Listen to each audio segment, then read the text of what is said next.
नमस्कार, मैं हूं आपका दोस्त कार्तिकेय दुबे। बिहार में एनडीए की पुनः सरकार बन गई है और बनी ही नहीं है, पूर्ण बहुमत की सरकार बनी है। जहां यह लग रहा था कि महागठबंधन टक्कर देगा, उसके बिल्कुल विपरीत हुआ है। एनडीए ने पूर्ण बहुमत की सरकार बना ली है और महागठबंधन का बुरा हाल हो गया है। लेकिन सबसे बड़ा प्रश्न यह है कि जिस नेता ने बिहार को बदलने का एक जज्बा लेकर बिहार में कदम रखा था, जो बड़े बड़े दावे किए गए थे, आप समझ ही गए होंगे।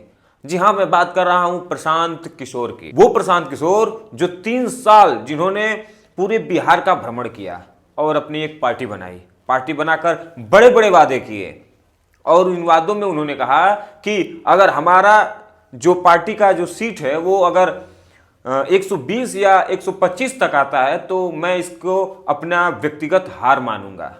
और सीट कितनी आई? 0, 0।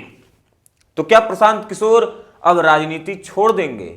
क्योंकि प्रशांत किशोर ने कहा था कि अगर नीतीश कुमार पुनः बिहार के मुख्यमंत्री बनते हैं तो मैं राजनीति छोड़ दूंगा।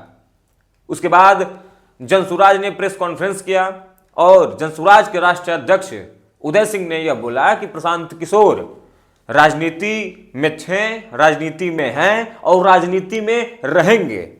तो इसका मतलब क्या निकाला जाए? क्या प्रशांत किशोर भी उन सभी नेताओं की तरह हैं जो बड़े बड़े वादे करते हैं, बड़ी बड़ी बातें बोलते हैं, लेकिन चुनाव के बाद फुस, चुनाव के बाद फिर वही सफाई जनता को दी जाती है? क्या प्रशांत किशोर का भविष्य होगा?